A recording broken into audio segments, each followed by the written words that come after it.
On behalf of CUSD, I just say welcome to our 2020 lecture series. I was going to say lecture and film series because of COVID-19. We're only having our lecture series this year. I want to start this evening by doing a birthday shout out to our fearless leader, Dr. Camille Castile. Today's her birthday. And so on behalf of our district, we want to just say happy birthday, Dr. Castile. Happy birthday, Camille.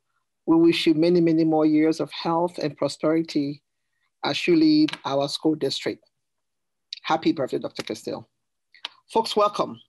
We started this lecture series back in 2018 by inviting thought leaders across the valley to come and engage in conversations, engage in discourse. The goal is to build our capacity as educators, as members of the community here in Chandler Unified. It's a space to ask questions and to think and to grow and to expand our knowledge base.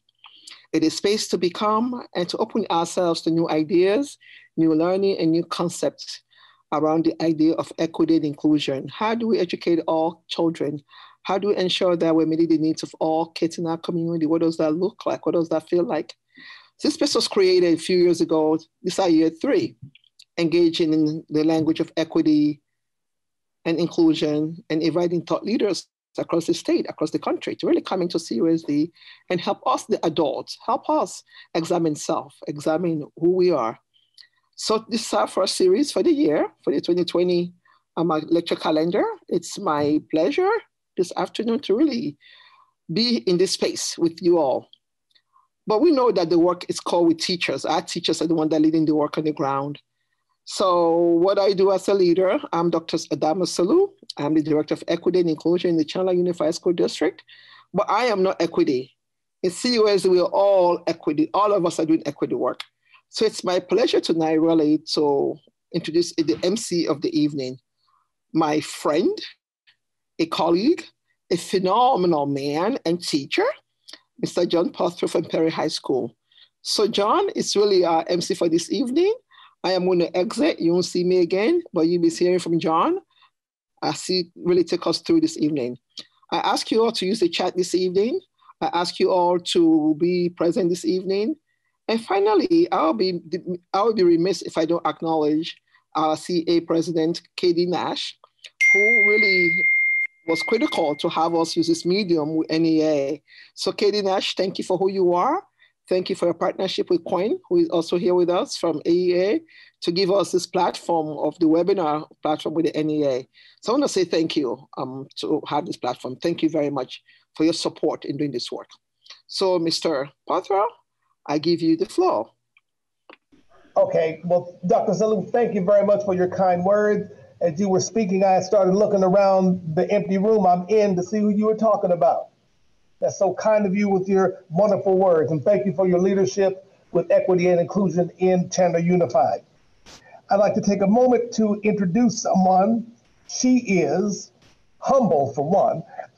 She calls herself a former administrator in human resources in our district.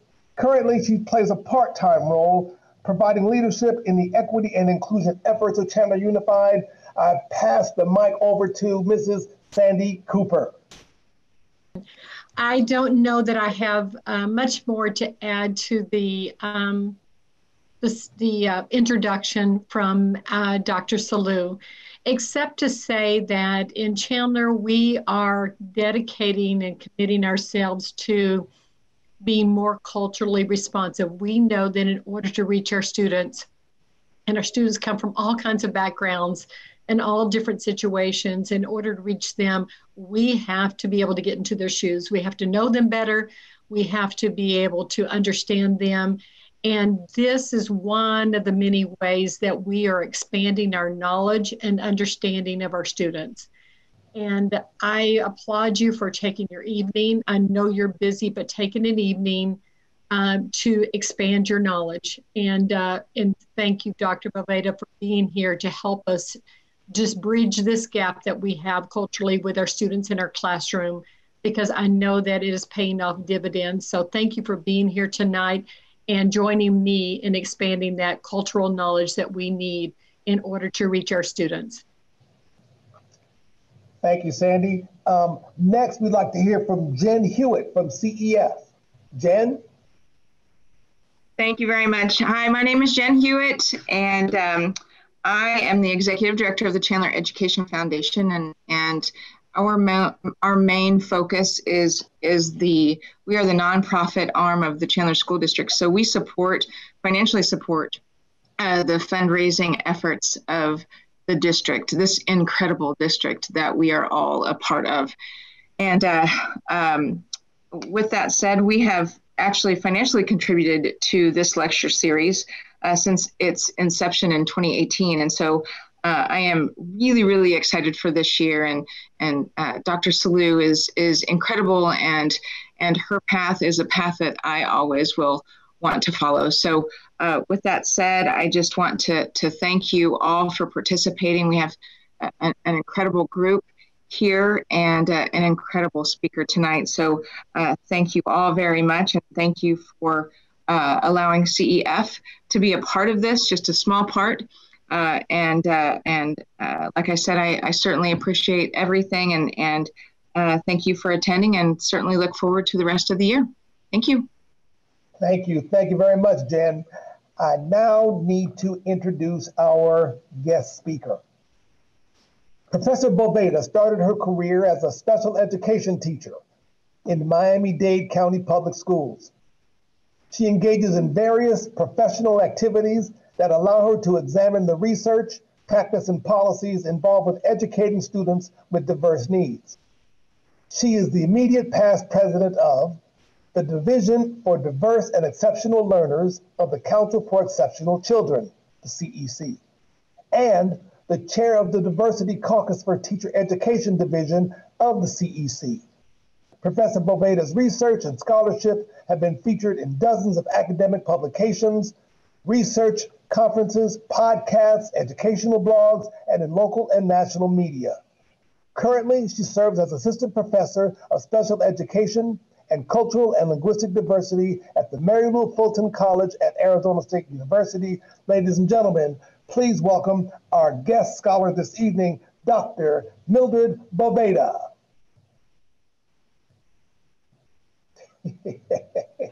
Yay, what an introduction. I like that energy. Thank you so much for the invitation. Thank you for all of you who were able to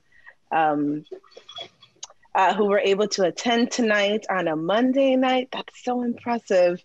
Thank you for some friends who have been texting me and chatting with me. Thank you for being in the house. When Dr. Salou told me how many people registered, I was like, oh, really? Wow, that's wonderful. And hopefully I don't disappoint. So Dr. Salou made a request that people indicate who they are and where they're from in the chat. And I'm going to tell you, I come from an oral tradition, which is something I always underscore. And it is very strange for me to do a keynote on Zoom. So I like to see audience faces. I like people to, yes, and yes. So if you could do a little bit of that in the chat, I would really appreciate it. So excited to see music teachers. I see compliments on my earrings in private. Thank you. I see faculty from university. Oh my goodness, I'm so honored. There's so many of you from so many different places are here to hear what I have to say about these challenging times. And why are we having such a strange time right now? It's because of COVID, right? Usually we would be in person for an event like this. And so this is just one of the many ways that the current pandemic we are in has really challenged us to look at how to engage each other in a very different way. And so that is what tonight's talk is about. Yes, and feel free to chat away.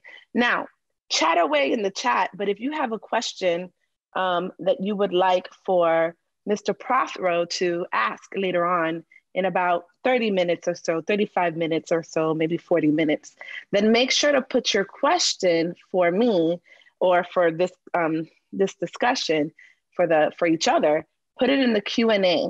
So if you haven't seen the Q&A option in your Zoom, it's there. There's a Q&A, and if you have a question you want to make sure that we address, make sure to put it in there. But chat away, react. I appreciate it. And talk with one another, make friends in these unique and peculiar times that we're in. All right, so I'm gonna go ahead and share my screen. Things, for those of you who are not used to Zoom, things are gonna shift a little bit, so it's okay. Are you ready? Here we go. All right, and I am going to start right now from the beginning.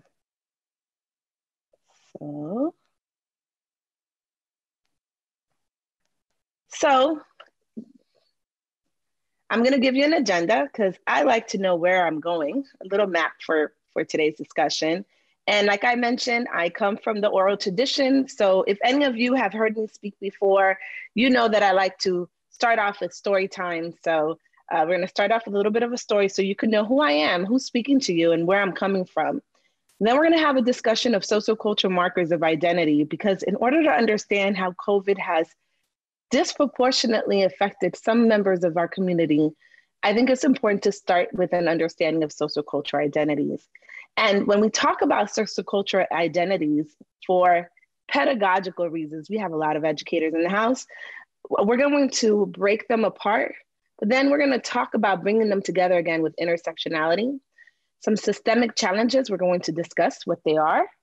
And then we're going to talk about how COVID has exacerbated differences and challenges in our community.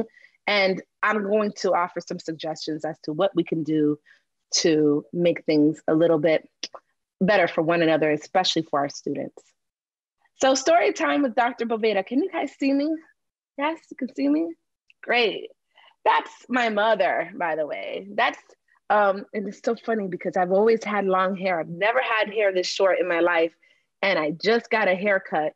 And when they cut my hair, I said, oh, there's my mother in the mirror. There she is. I like her. She's my favorite.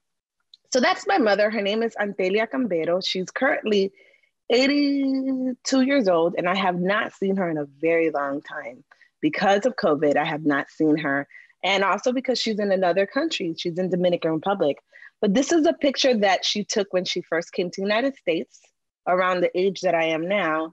And she's somebody who I pretty much talk about all the time because she really informs why I am so passionate about education. So I'm just going to tell you a little bit about her. She had parents who never learned how to read and write, and she herself only had 1 year of formal education. So my mom only went to 1 year of school where she learned how to read and write. And yet, because this was not because she didn't want to go to school, this is because school was just not available. So we talk a lot about privilege in our societies and take it for granted assumptions that we make about people's experiences. A lot of people assume that everybody's parents and everybody themselves have gone to school, public schools, or have had access to public schools. And that's not the case around the world. And in fact, sometimes that's not even the case in the United States. And we'll get into that in a little bit. So my mom came to the United States in 1980, and then I was born shortly after. So now you know my age, ish, right? And she came in, a Black woman, an immigrant, she didn't speak English, to a place in South Florida. And you can only imagine the kind of, she came with my dad, by the way. I never talk about my dad, but my dad's around as well. So they're together. He's 84, she's 82. But yes, they came to live in part of what we would call the hood in Miami, Florida. Some neighborhoods that are working class. She worked really hard. My dad worked for Florida International University, which is, he was a custodian for the school. So he cleaned, and my mom also served as, first she worked in factories and then a domestic, but I just knew how important it was, even though they could never help me with school because they didn't have access to formal schooling themselves. I always knew how important school was. I always took school very seriously because I knew mommy always wished she could go. And I took that very seriously myself. So like I said, my dad was a custodian at FIU. And then I ended up getting a doctoral degree from FIU and becoming a professor and teaching classes there. And boy, now I'm a professor at ASU. And wow, you know, somebody might take my story and be like, well, if she could do it, anyone can do it. But I want to complicate that a bit, because the reality is, for as many markers of differences and as many challenges as I had in my origins, I'm going to also talk about some of the support systems that I had in place and how in some ways I was very privileged as well. So to complicate things, like I said, we're going to talk about sociocultural identities. Now, there I am, still we're doing some story time. And yes, that's me at the left. With my long hair. I told you I always had long hair. I just chopped it all off. And so because I went to school in Miami-Dade County Public Schools, I had 5 elementary school teachers who were Black women. And let me tell you, this audience right here, I can't see you, but the panel, which you guys saw in the beginning, I think you saw our images, there was a lot of flavor. There was a lot of color, which was really nice. It brought me home to Miami a bit. I saw Dr. Slew, Dr. Prothero, but the reality is in Chandler School District, which is the district that is hosting us, 85% of educators are, over 80% of educators are white. So the fact that I had 5 elementary school teachers that were Black women is not necessarily the norm across the United States. Typically, children have educators who are predominantly white and predominantly women. So anyways, I had the opportunity to go to Dartmouth College. Do you guys know where Dartmouth is? Let me see the chat. Dartmouth is in New Hampshire. Okay, so Miami, Florida is very, very hot and humid. And Dartmouth can be very, very cold. And I remember, like I told you, I kind of took it for granted growing up that there were so many people of color. I had so many educators of color. But the higher the educational level I had, the less people of color I saw, especially the less people of color I saw in positions of leadership. And I remember the first time I saw snow. So I grew up in South Florida, and I would go to Dominican Republic or go down south to South America, visit somewhere, but I'd never gone north. And I describe it feeling like a figurine, like a brown figurine in a snow globe. It was so much snow around me, but also it wasn't just that was white. It was like the white people and the white buildings, and I was just surrounded by whiteness. And it's been like that pretty much for the rest of my career. I taught, so all the way towards the right, I taught in Miami-Dade County Public Schools myself. It was a scandal when I decided to become a teacher, because people thought that, what are you doing with a Dartmouth degree, which is an Ivy League school? You should not become a teacher, which what does that say about what we want for our children, right? That if someone who has an opportunity to access supposedly the most elite education, they're discouraged from working with some of our most vulnerable children in our societies. But I, being the hard-headed young woman that I was, insisted that I wanted to become a teacher, and I have been in education ever since. I did get very frustrated, though. I was very frustrated around my 5th year of teaching, which is very typical. I was very frustrated at the lack of voice that I had as an educator in terms of what was going on in my classroom. And in Florida specifically, what was happening was we were having increased accountability. Schools were getting grades, A's, F, D's, and it was very predictable. It was very predictable which schools were the A schools and which schools would be the B schools. And it was predictable, maybe not by by race, but it'll be predictable by class, by like socioeconomic status. And I always was committed to working in certain schools, and I could see how the morale of the school and of the teachers was affected by these grades. And so I wanted to study education policy, and that's when I decided to attend Harvard Graduate School of Education. And I've been in this studying education issues, education policy, and then specifically how it affects people who are different, both students and children. All of that to say is That is where I'm coming from. That's who I am, you know, a little bit about me. And you could probably imagine that all of these things that I shared about you probably influences why I want to talk to you about sociocultural identities. It's not just something that I teach, like teaching or research. Like scientists, some of my colleagues study ants, and some of my colleagues study the moon, and some of them study geography. And I study education, which is something that's deeply, deeply personal. There's a lot of assumptions about people of African descent, or people who come from poverty, which I came from poverty. My mom didn't wear shoes until she was 16 years old. I mean, that's poor. That's very, very poor, right? I thought I was middle class. I wasn't. Like I told you, my dad was a custodian and my mom was a domestic, right? So when I went to Dartmouth, which was a very privileged school, I really thought I was middle class because we don't talk about class in our society. So almost everybody's middle, right? Lower middle class, high middle class. And then that difference between lower and middle class was me, my parents making a combined income of $20,000.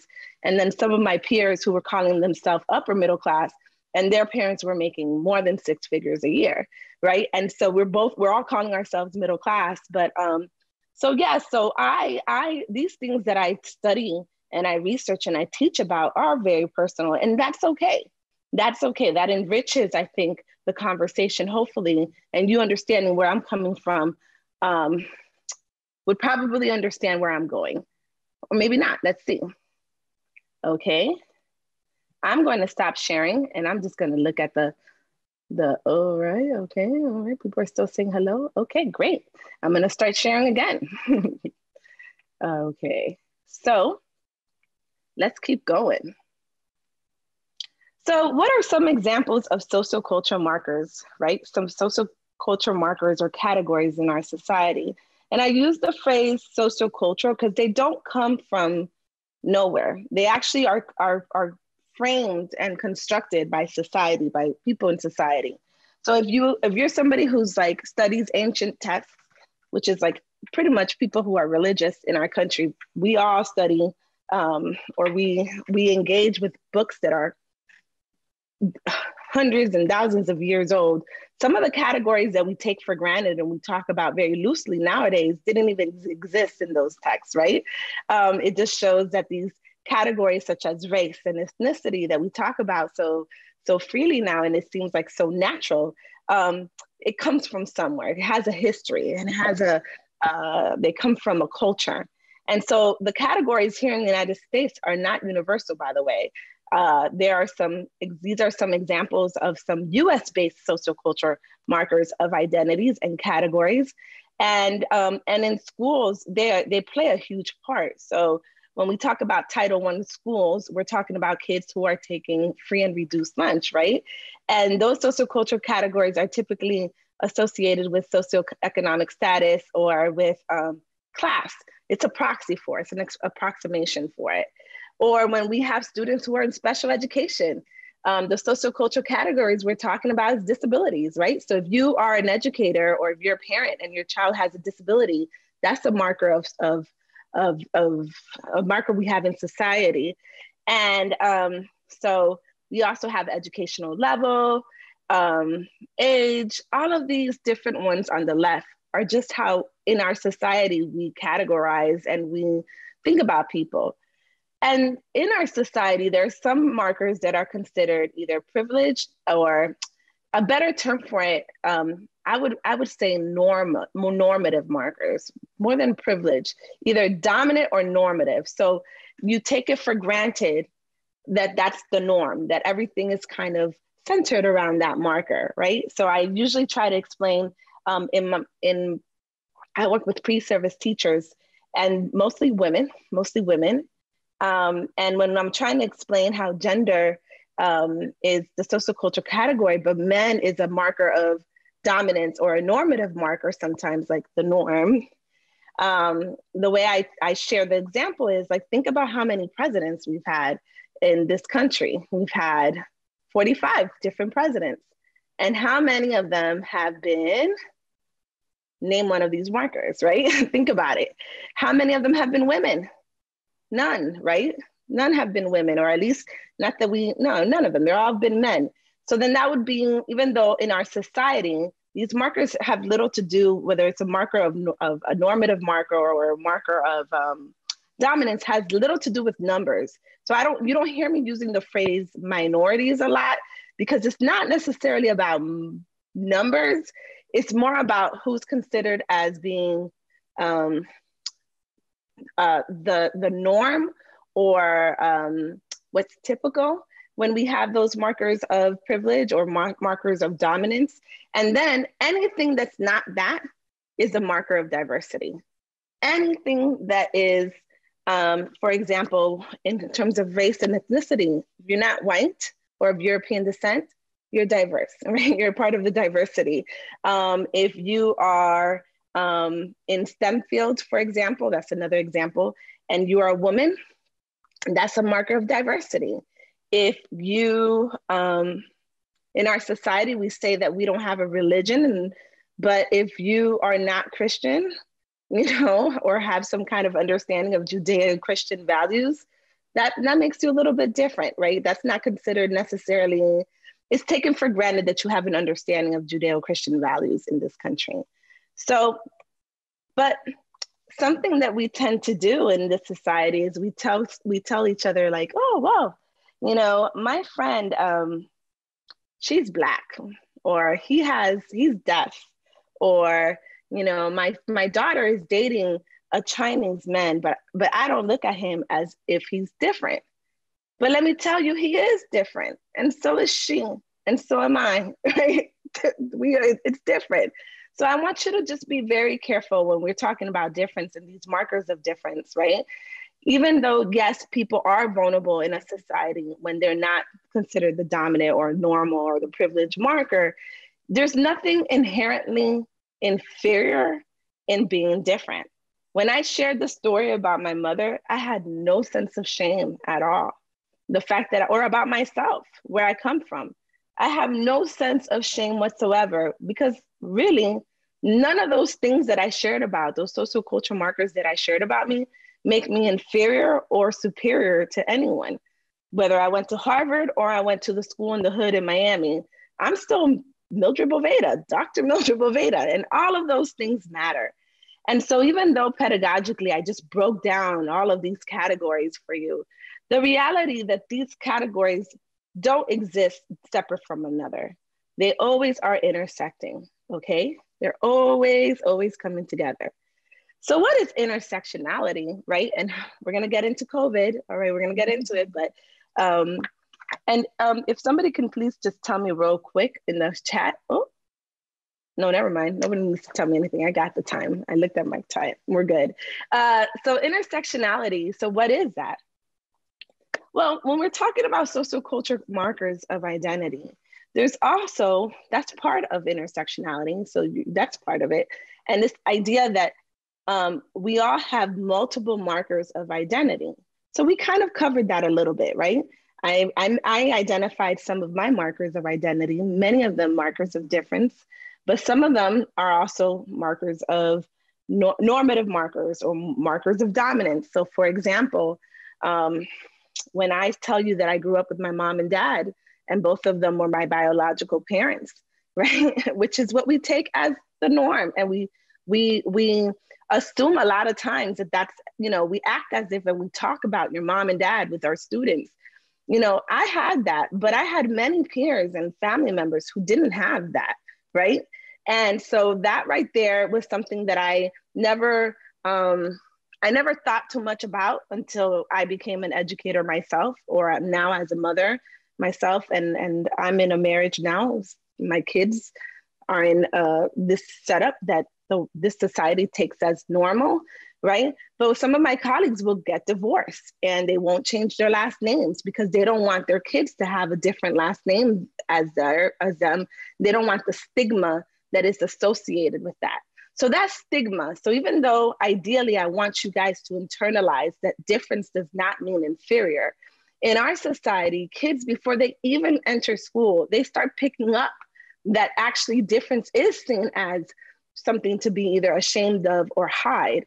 And that sense of like difference being a problem is related to systemic oppression. So On this picture on the top here, you see the word intersectionality, almost like a cross street. Oh my goodness. And you guys, I'm from Miami. You guys love talking about cross streets in Arizona. Like what cross streets you're in, like what cross street are you from? And I think that's the most bizarre question to ask somebody, because like, you really want to know where I live? Or are you really trying to situate my neighborhood? Do you want to know like what part of, anyways, that's another conversation, the cross street conversation, but you guys like talking about cross streets. So intersectionality would be the intersection there.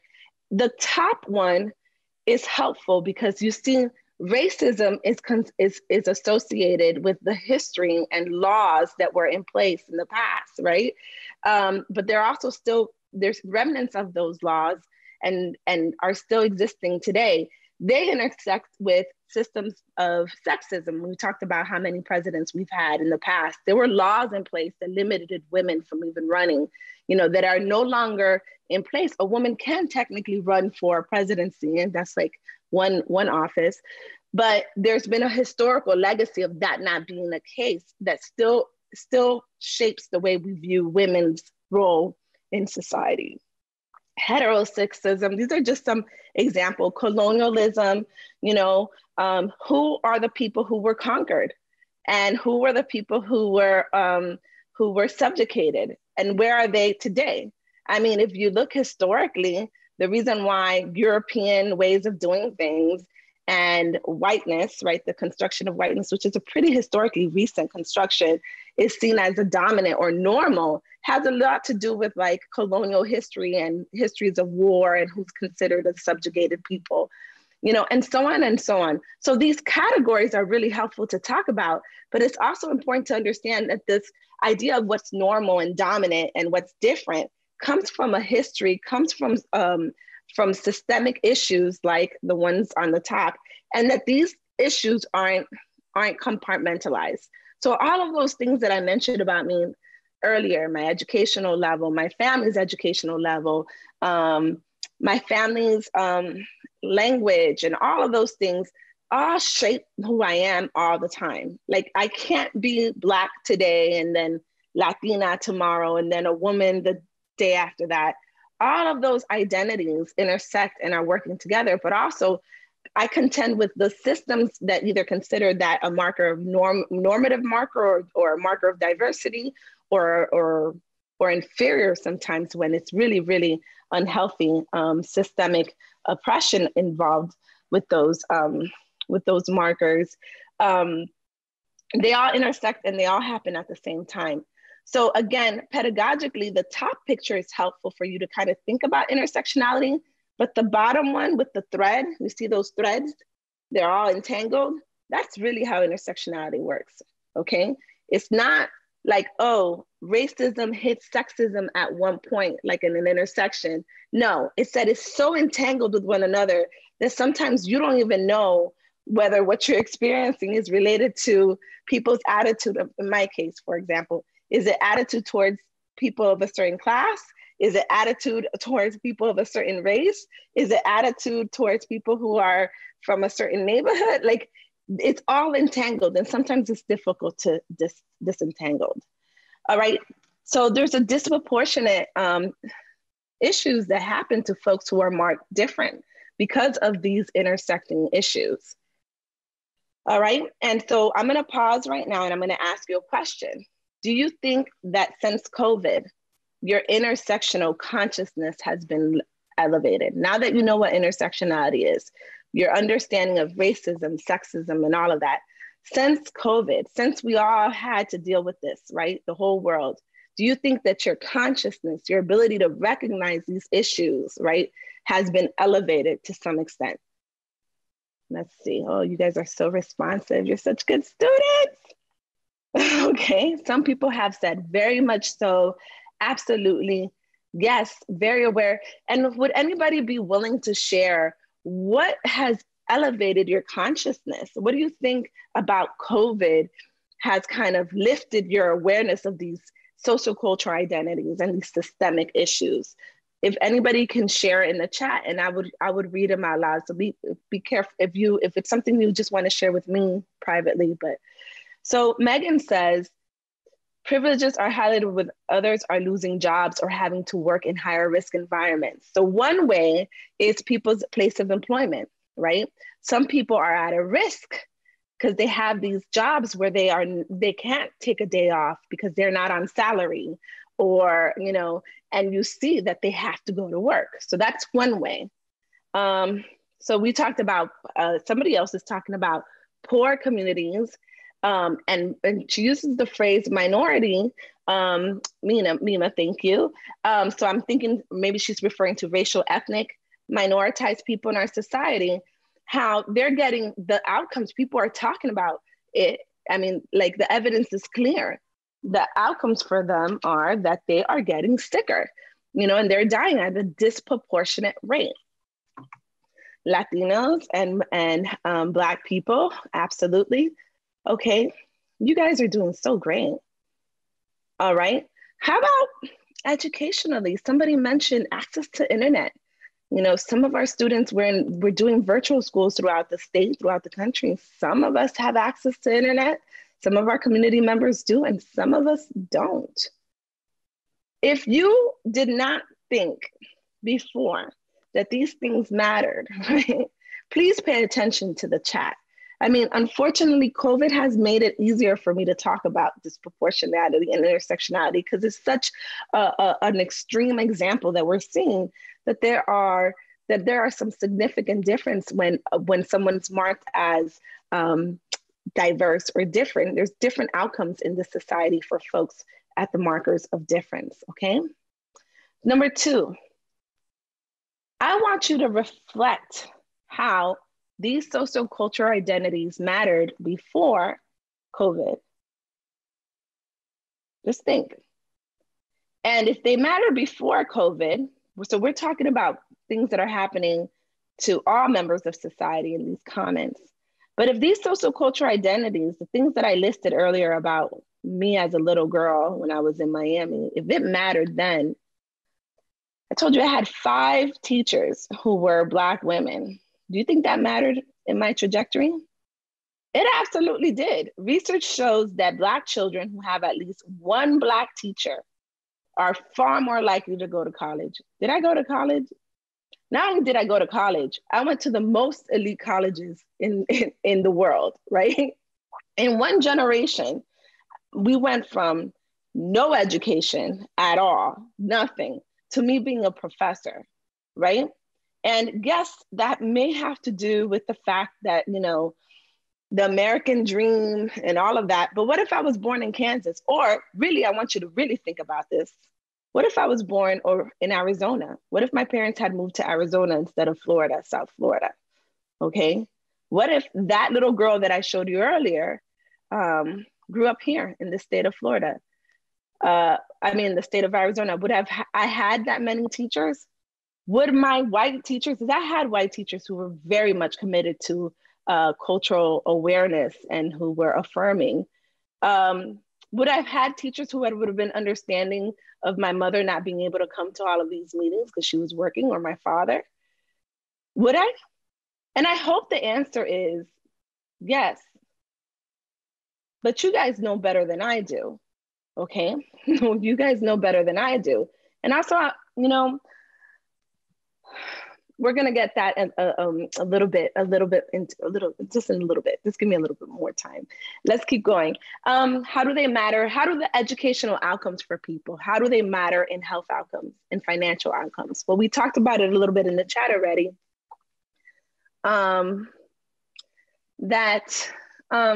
Some people don't have the opportunity to work from home, and that's connected to educational. That is connected to educational opportunities, right? Like, for example, the more educated, the more certified, the more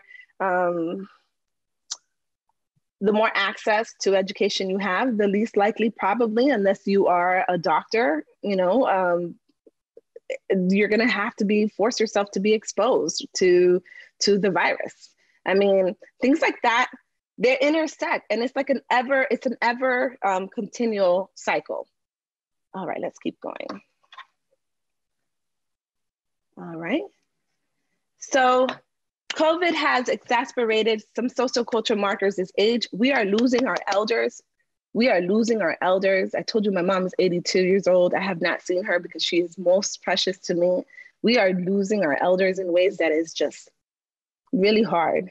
And maybe some of you in the audience right now have lost a family member that's very near to you, and I'm so sorry, okay? Because elders are precious. Racial ethnic diversity, we haven't talked about Asian Americans. The discourse around Asian Americans since this COVID has hit has been tremendously dehumanizing. In our society, we're calling it the Chinese pandemic. Kids have been bullied over this. Are you aware of these issues? And yes, we talked about Black and Latino communities, the Native community here. I mean, initially, the Navajo Nation was incredibly impacted. Thank God they have brought it down quite a bit. But this is related to colonialism. It's not like, it's not random. You know, it's not coincidental that people at a reservation who don't have access to running water or internet or whatever it is are being disproportionately affected by it. It's not disentangled from all of these other things we were talking about. People with disabilities have disproportionately been affected by this, okay? And it's exacerbating disabilities. People who are underinsured are also being impacted. I haven't even talked about Black Lives Matter that happened in the middle of all of this. We don't even have time for that. But I will say real quickly, my brother had a heart attack in the midst of all of this, right? He was an entrepreneur, a Black man who has his own business, trying to make sure his employees are paid, and then simultaneously dealing with like images of men who look like him. You know, in the midst of all of this, he had a massive heart attack. Okay, so it's like a stressor. Some of your colleagues are under extra stress. It's not just your students. It's not just you. And I want to acknowledge that you in the audience, you are stressed out. Our administrators are working so hard right now, harder than they probably ever worked at before, trying to make things happen, having competing demands. So we're all under a high level of stress. And also, it is even elevated even more if you are at these intersections, if you have these markers of diversity. So have you as educators even acknowledge that? Right now, did you not feel seen when I just went on and on talking about, wow, this is hard, okay? This is challenging, this is difficult. Wow, this is different. Right from the beginning, I said, this is awkward for me. I need you guys to chat, help me out, chat in the thing, because I'm used to seeing smiley faces. I humanize myself. I made myself vulnerable to you. And yes, when you make yourself vulnerable to people, when you expose your differences, you are susceptible to more critiques and attacks, right? As a person of color, I can't hide that difference, right? But there's other things about me that I didn't have to share.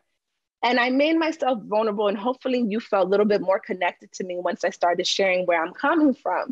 And that's the kind of thing that kind of hopefully it humanized me. That's the kind of thing that, yes, it makes me more vulnerable. Now you know my business, right? But in addition to knowing my business, you know that I'm here. Are you doing that with your colleagues? Are you doing that with your students? Because they're going through it too. We're all going through it. And just by sharing, being a little bit vulnerable, it can actually help people kind of understand we're in this together, especially children, right? Oh, they care about me. They notice.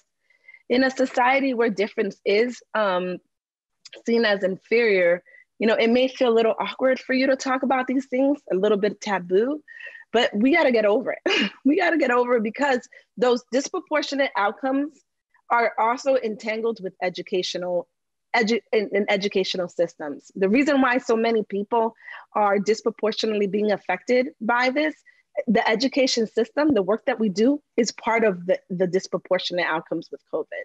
So think about those things, all right? What can you do? So we went from consciousness, I asked you, is your consciousness elevated? Now let's talk about competence. What are you gonna do about it, right? So you can recognize differences, all right? That's definitely a part of it. Color evasiveness, color blindness is not helping anyone. You are kidding yourself if you're telling yourself you don't see color, and you're not helping me at all. Actually, you're not helping me. You're not helping our children to pretend to act like you don't see the obvious unless you are actually physically colorblind, which is a disability category. I don't want you to act like you're colorblind. And even if you're colorblind, you need to recognize that there's ethnic differences in our society. All right. Then also, you guys have information about your students. Do you look at it? Do you just make assumptions about their appearances, the way they look? Or do you look at the documents that you have about your students? Do you have conversations with the students? Do you collaborate with families? Now, I think collaboration probably has elevated to some extent with the level of, like, you're in literally, some of you are in people's homes. You're seeing probably parents and folks you never noticed before. You know, have you made it clear to them that, let me just give you an example.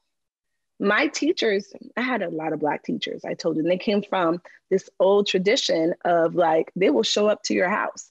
Now, I know that makes some people feel uncomfortable, but home visits is still a strategy, right? We're not doing home visits in COVID, though. We're not encouraging that, not in COVID, but you're kind of doing a version of home visits. Who knows? The point of the matter is, when my parents wouldn't be able to come to school, I had teachers who would come to my house, not to bring problems, but to, like, encourage my mom and encourage me and say, wow, she's doing really well, because it was a sense of community. Maybe that's a post-COVID thing to consider, but figure out other ways to connect and to learn a little bit more about your students. And then sometimes just by opening up, the more you share about yourself, the more people are willing to share with you. How are you doing? How are you collaborating with folks to understand who they are and what their needs are? Okay, especially your students. Take actions. What can you do to enhance virtual learning? Okay, what can you do to support your colleagues who you have a feeling that they're being affected by this a little bit more? Maybe they're having challenges with the technology. Maybe they themselves, that they lost someone. Are you taking action? Are you doing something when you're recognizing these differences? Intersectional consciousness is great. It's a great starting point, but you got to do something about it. What are you going to do?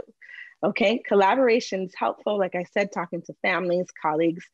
And I'm going to leave it there because I think I talked a lot. You guys have been an awesome audience. How many people are here? Let's see how many of you guys. Oh, there's a lot of you here still. Wow, I'm impressed. Okay, you've been an awesome audience. And I think there'll be time, it's time now maybe to get into question and answers. If you have questions that you have seen coming through the chat, just again, put it in the Q&A. That makes it helpful. And I'm going to read these comments as I give it back to Mr. Prothero. Thank you.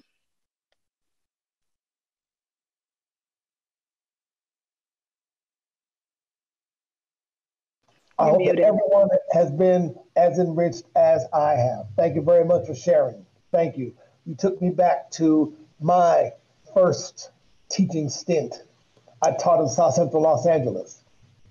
And I had a lot of the students who were in the picture you showed that were waving on the bus. Those are my students. And I would make home visits. And it wasn't strange. Because no, it's not. I never thought about it being a cultural thing. It's a cultural thing. We like to show up in each other's houses. We sure do. Yeah. By the way, those students, thanks for pointing out that picture. Just real quick, I want to say those were gifted students. Okay, those are the gifted class. Do you guys remember what picture he's talking about? Those were gifted kids who were considered high achieving gifted students. Is that who you normally think about when you think about high achieving? I hope so, because that's what I thought of. That's what it was for me. Wow. My special education classes look like that. And then the gifted classes also look like that. So thank you for bringing that picture back up. Now, I had a question before I start to take a look at everyone else's. You mentioned a little bit about race, but the big inference I got from you was a class difference. Which is more detrimental? Is it a race thing? Is it a class thing? Are they equal? Are they intersectional themselves? You're so good. I mean, you're filling all the gaps, right? That's great. Thank you, Mr. Prothero. You know what?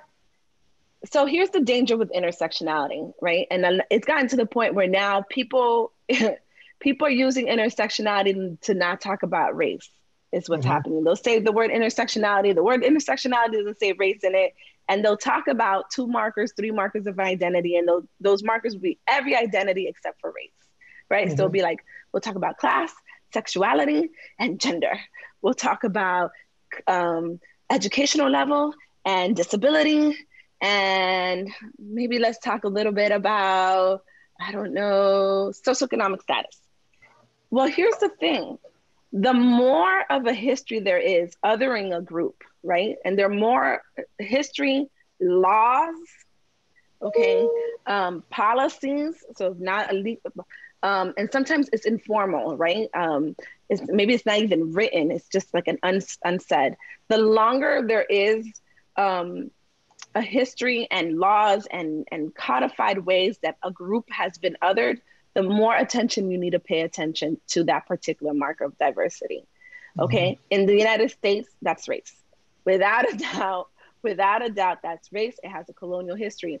Now, here's the thing with the question about intersectionality. Sometimes, and this happens in disabilities in my field, there's a disproportionate amount of Black and Indigenous people, boys specifically, in special education. They're overrepresented. And people want to say, but it's not about race, it's about class. Yeah, but I told you, I come from poverty. Like, I was poor. My people were very poor. And there's nothing inherently about being poor that makes you not learn.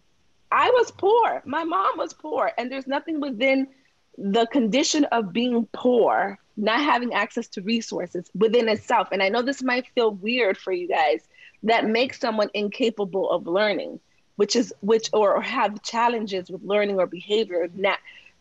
There are things that can happen that if you are at risk for more vulnerabilities of, like, let's say health issues, but being poor within itself, by itself, does not make you less capable. And why are certain people more poor? Well, there's a historical legacy of why certain people from certain countries or within the United States, certain people from certain groups are poor. And it has to do with the legacy of racism, the laws that were in place, the limitations. People could literally not live in certain parts of the country or go to certain types of school that led to poverty. So it is entangled and it is intersectional. And I guess I stress class a lot myself personally, because I grew up in a neighborhood where there was a lot of racial diversity, but there were some strong class distinctions. But without a doubt, that's very much in this country, when we're talking about systemic inequalities, we have to focus on race. Okay. Thank you. Now I'm going to take a couple of questions from the Q&A box. This one comes from Monica. What can a teacher or educators do to best serve students with many of the social cultural markers that you mentioned? What can they do? Well, first of all, you have to identify your markers of identity. That's starting part number one. Stop and reflect. What are your markers? Where are you from? Who are your people? Right? How do your markers matter in why you are a teacher or an educator? Does it matter? Is it a coincidence that, that 85% or 80-something% of teachers are white and women? What does that have to do with these systems of oppressions that we were talking about?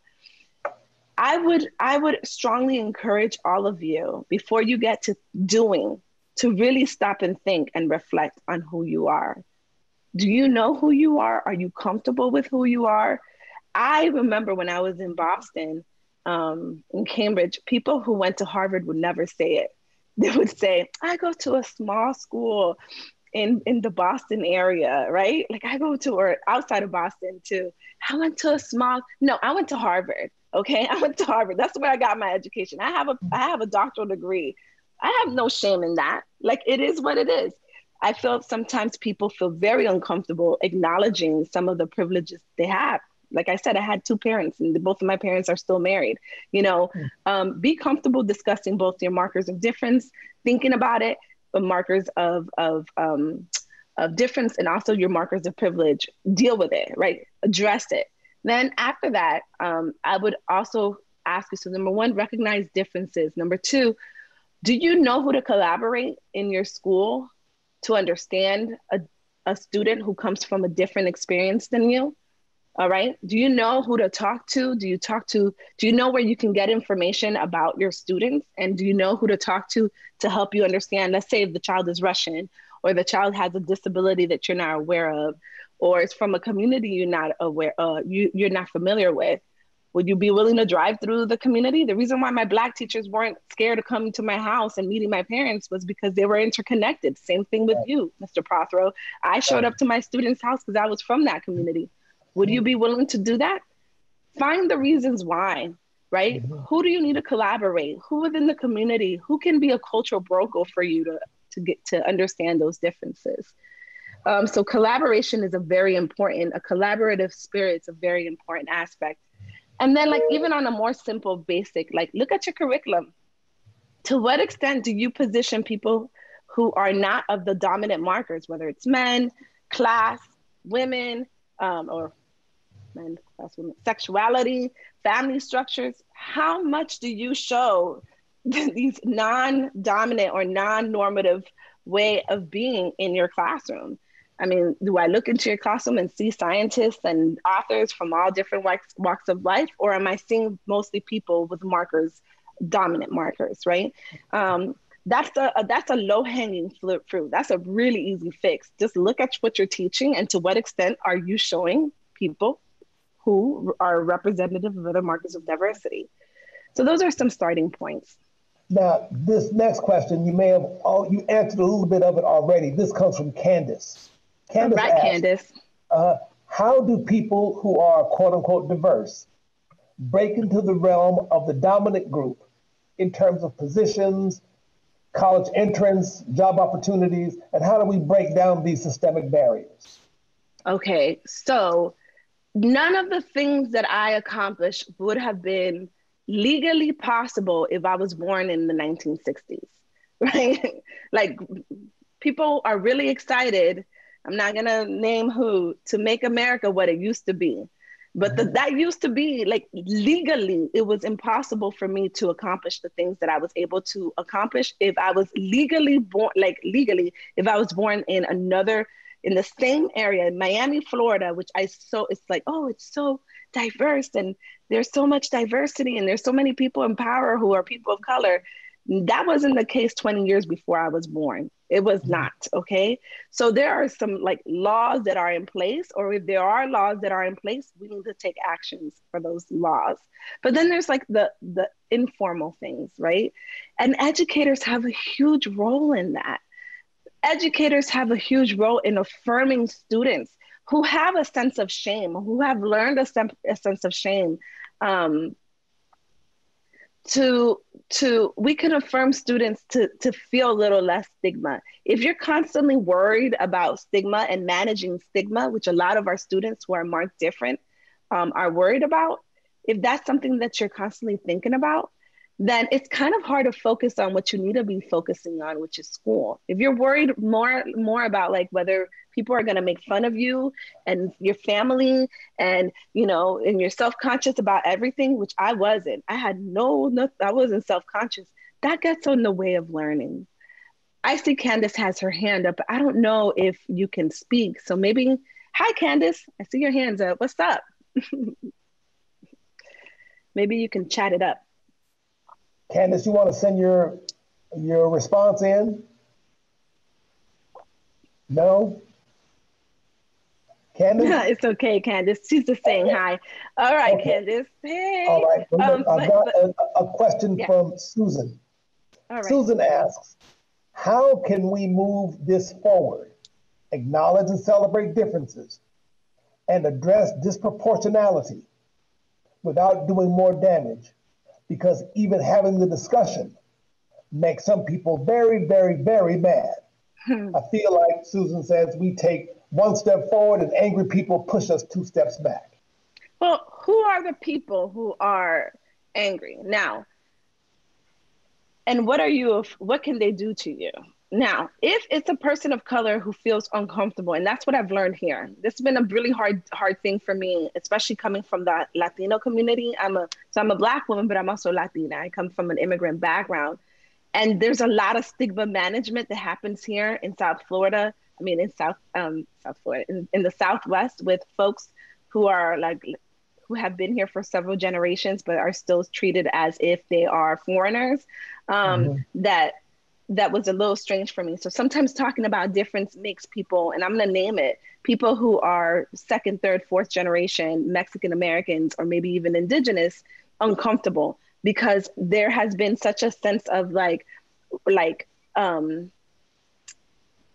such a sense, like I said, stigma over their difference, that I gotta be thoughtful and considerate, right? So if it's a person themselves who is marked different, or sometimes with students with disabilities, you know, like when in college, when they first get to college, kids with IEPs, they want to act like they don't have the IEPs their freshman year. They want to be free IEP less, right?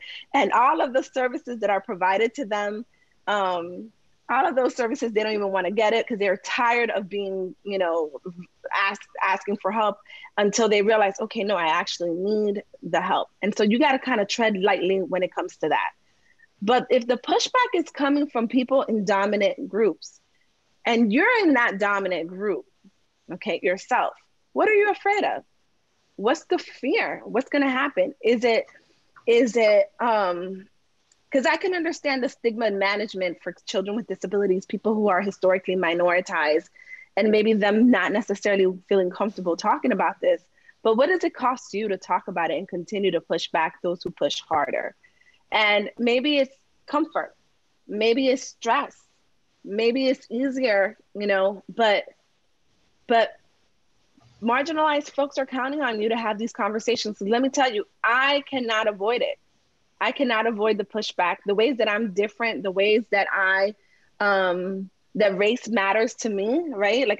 Like I can't hide that. It's obvious to a lot of folks. And so we need those of you who may be embodying markers of privilege to just continue in the discomfort. It's not nice to go back and forth with folks, but it's consequential. In the long run, we're all better for it. And that's the best answer I have for that. I understand that was a loaded question, Susan, and I hope I got to where you were with some useful answers.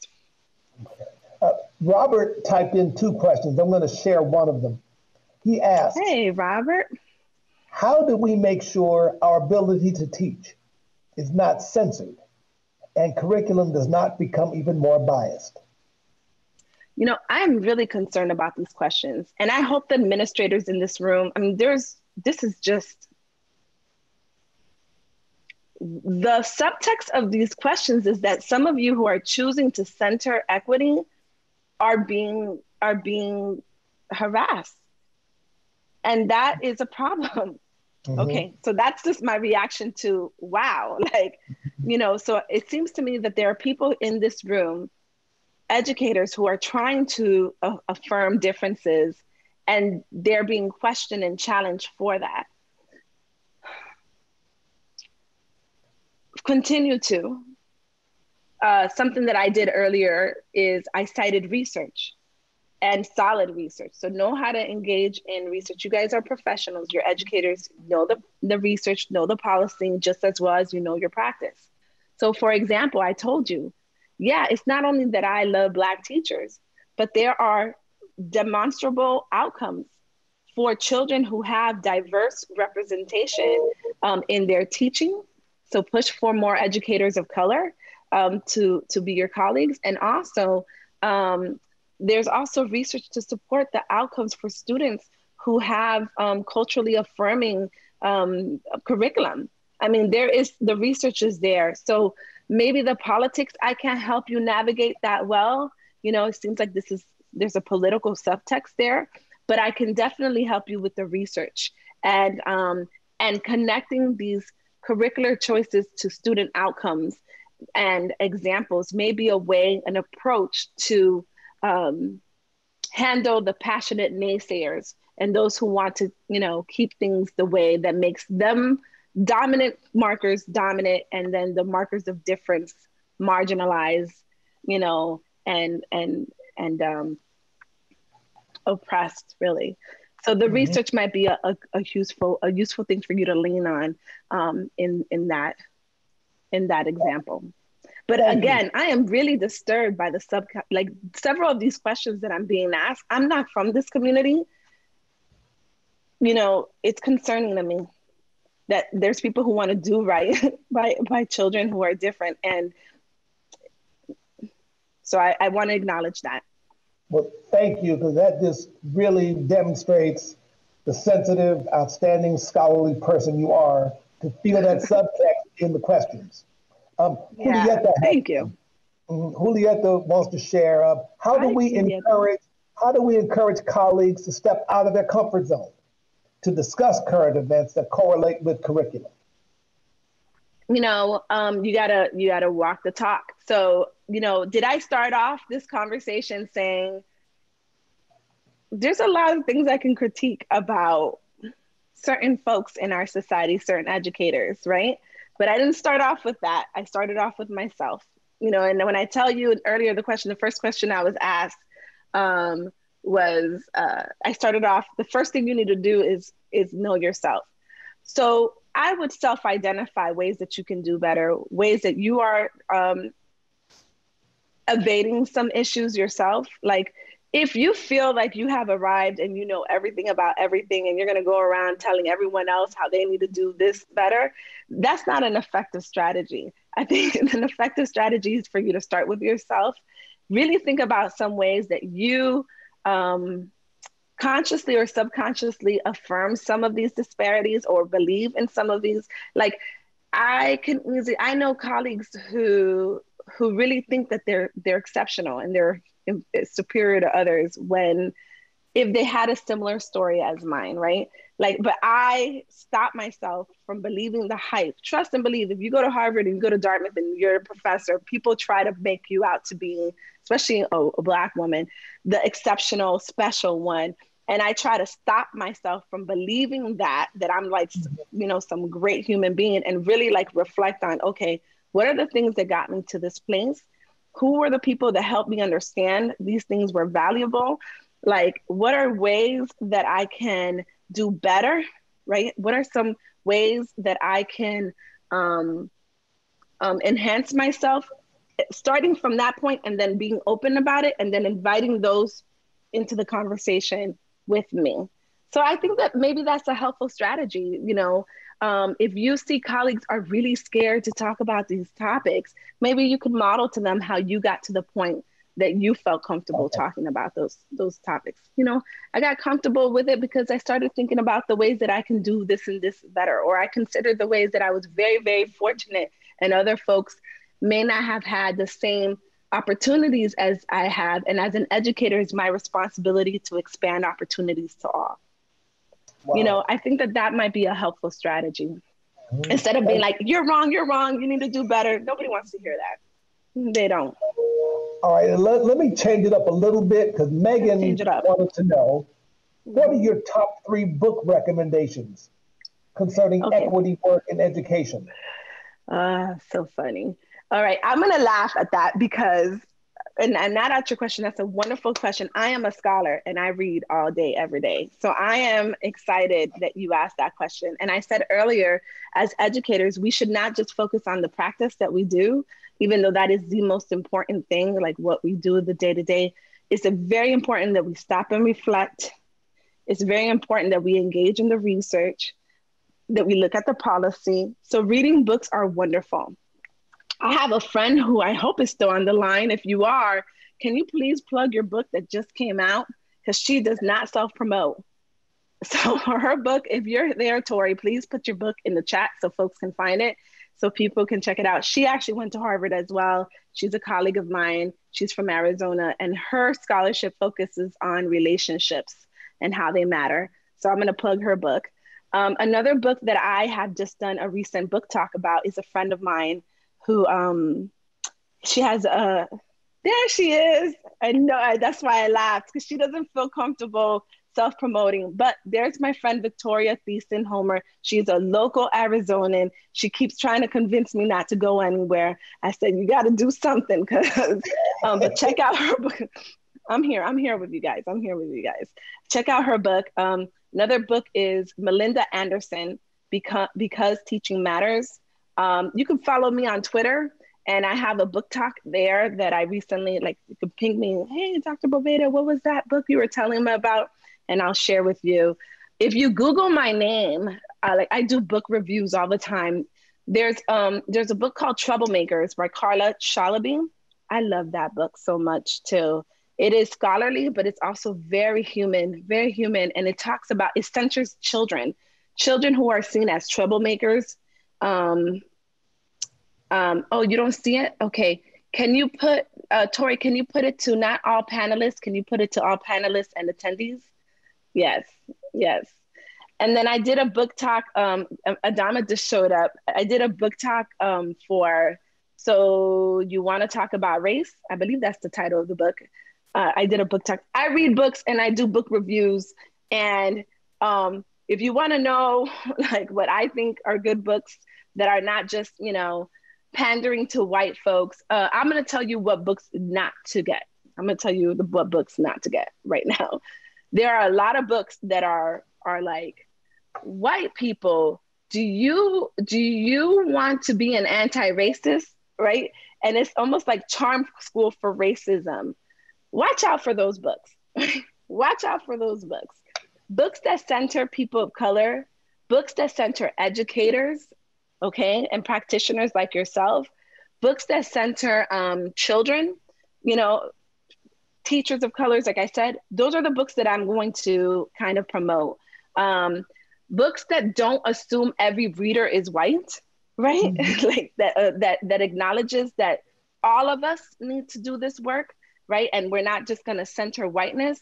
Those are the books that I tend to kind of prefer over the how to be a anti-racist. Shout out to Ibrahim Kundi, I think he's wonderful.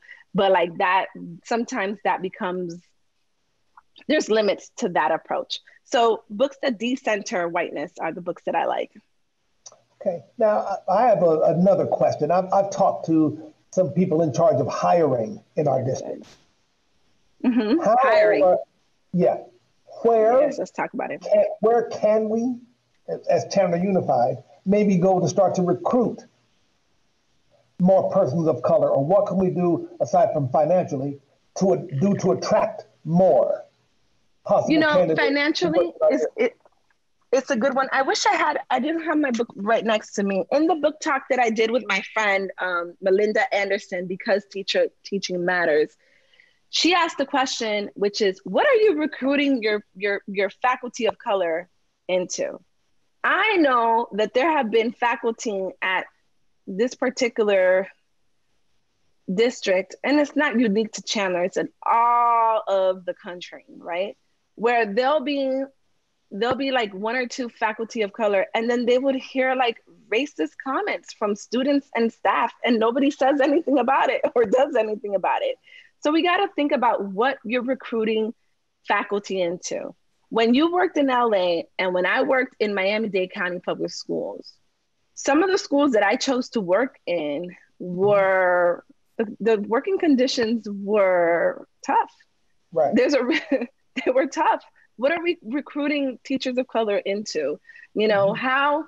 So that's one thing we need to, like, ethically, we need to consider the ethics of what are you bringing people into? When you bring a person of color into the space, how are you going to make sure that they're safe, or that they know that if something hurtful happens to them, the whole system will have their back?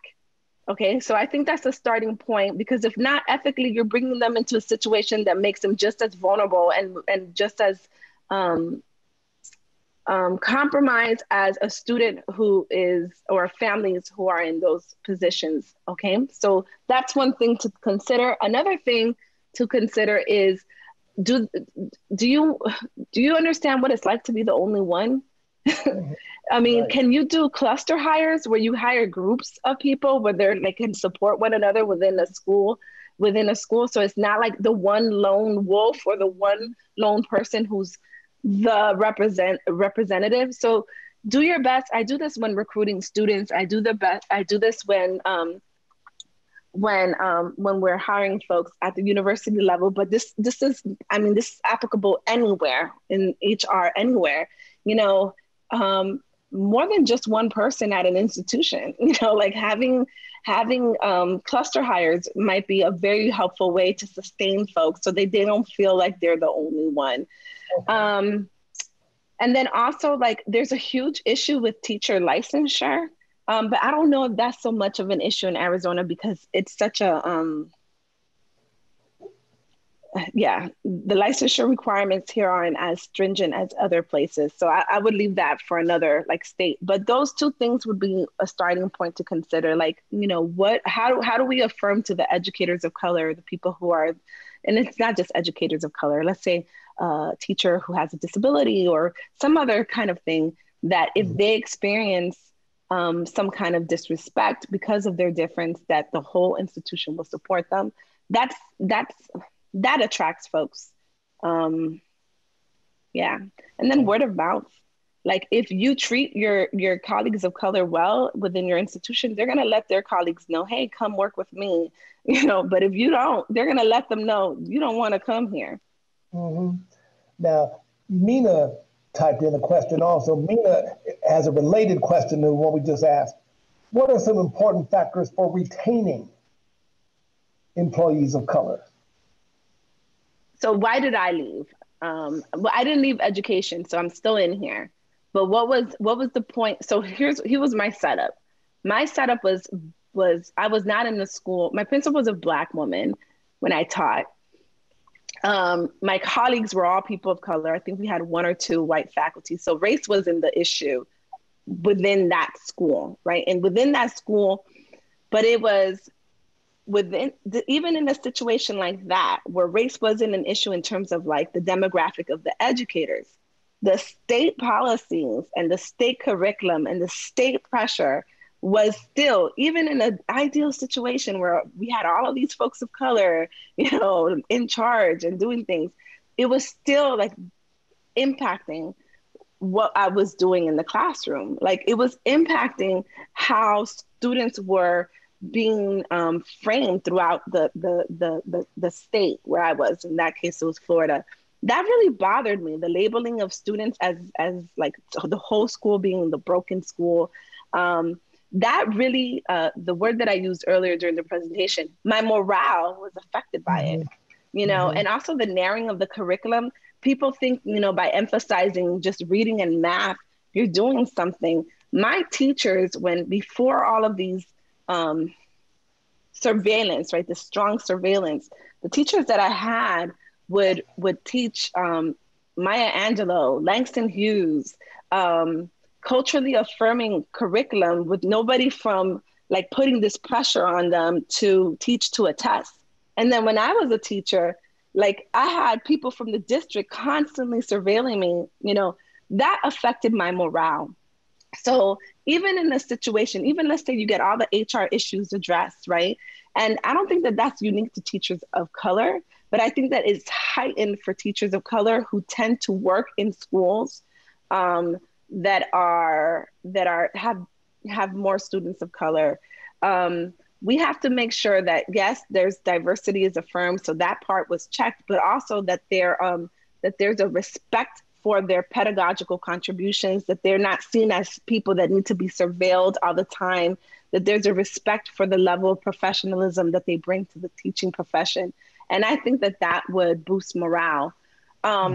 The shout out to the Red for Ed movement. Y'all really made me want to stay in Arizona, because when I first got here, I was like, oh no, like the way they treat teachers here concerned me. Like, and then when I saw Red for Ed I don't know if I'm allowed to say that, and I hope I didn't break any rules. Sorry, I didn't mean to break any rules. But when I saw, scratch Red for Ed, off the record, I know this is recorded. When I saw teachers mobilizing and community members mobilizing to affirm that teachers matter, and that we need to make sure we support teachers so that they can do the best that they can, that more than whatever the name of the group was, that made me feel like, oh, okay, I can stick around here, because we really need to support teachers of all races, white teachers, teachers of color, and show how much respect we have for them.